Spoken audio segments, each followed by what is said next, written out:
Assalamualaikum warahmatullahi wabarakatuh. Kami dari kelompok 1 ingin membuat tugas presentasi tentang siklus perangkat lunak yang akan dibacakan oleh Nur Azizah. Siklus perangkat lunak adalah perencanaan, penulisan, modifikasi, dan pemeliharaan perangkat lunak. Pengembang menggunakan metodologi ini.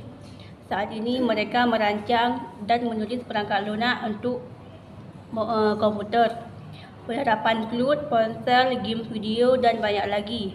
Siklus perangkat lunak juga merupakan serangkaian langkah sistematis yang digunakan untuk mengembangkan perangkat lunak berkualitas tinggi yang memenuhi kebutuhan pengguna dan bisnes. Memahami siklus perangkat lunak. 1. Memastikan masalah teridentifikasi dengan model siklus hidup pengembangan perangkat lunak. Tim pengembangan harus menyelesaikan setiap fase sebelum ke fase berikutnya. 2. Membantu memahami kebutuhan dan tujuan perangkat lunak. 3. Membantu meningkatkan manajemen sumber daya dan efektivitas biaya.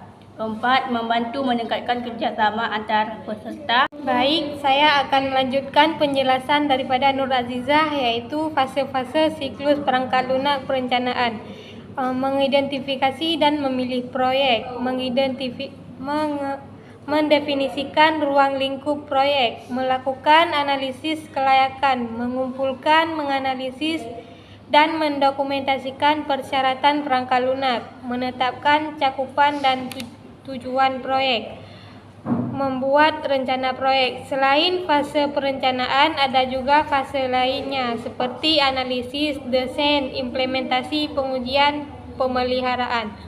Mode siklus perangkat lunak. Mode waterfall atau mode air terjun adalah salah satu metode pengembangan perangkat lunak yang menggunakan pendekatan berurutan dan sistematis.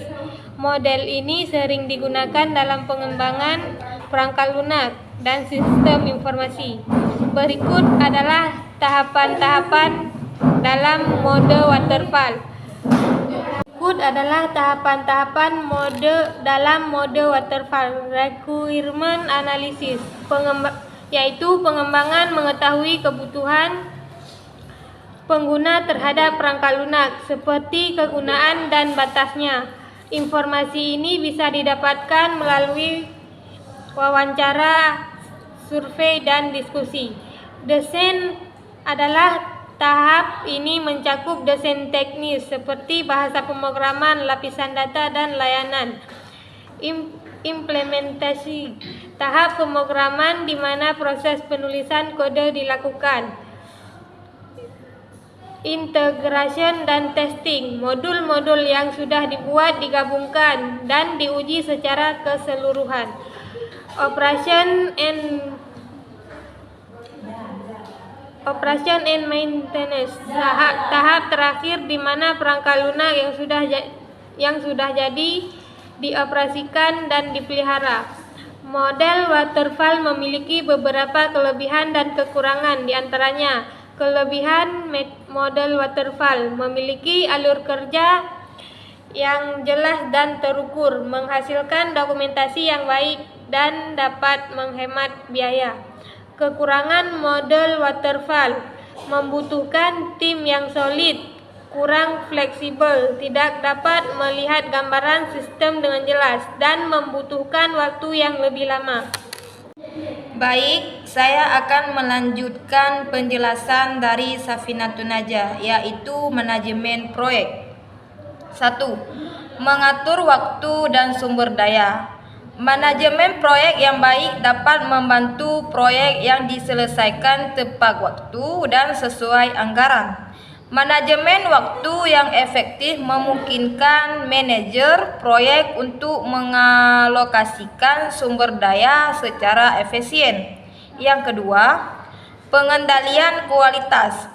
Manajemen proyek memastikan bahwa semua standar kualitas yang dipenuhi selama proses pelaksanaan proyek.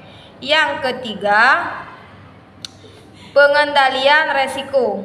Manajemen resiko yang efisien memungkinkan perusahaan untuk mengidentifikasi, menganalisis, dan mengelola resiko yang dapat mempengaruhi keberhasilan proyek. Selain itu, manajemen proyek juga dapat membantu meningkatkan produktivitas, efisien, dan profitabilitas. Manajemen proyek juga dapat membantu tim bekerja sama secara lebih efektif, mengurangi resiko miskomunikasi, konflik, dan hambatan lainnya. Baik, di sini saya akan melanjutkan presentasi dari kawan saya yang terakhir sekali, yaitu mengenai kesimpulan. Kesimpulannya adalah siklus perkembangan perangkat lunak adalah panduan sistematis yang membantu pengembangan perangkat lunak untuk menciptakan perangkat lunak berkualitas tinggi. SDLC dapat berdampak pada kualitas dan efisiensi perangkat lunak dengan cara meminimalisasikan risiko proyek. SDLC membantu pengembangan untuk merencanakan ke depan sehingga perangkat lunak dapat memenuhi harapan pelanggan.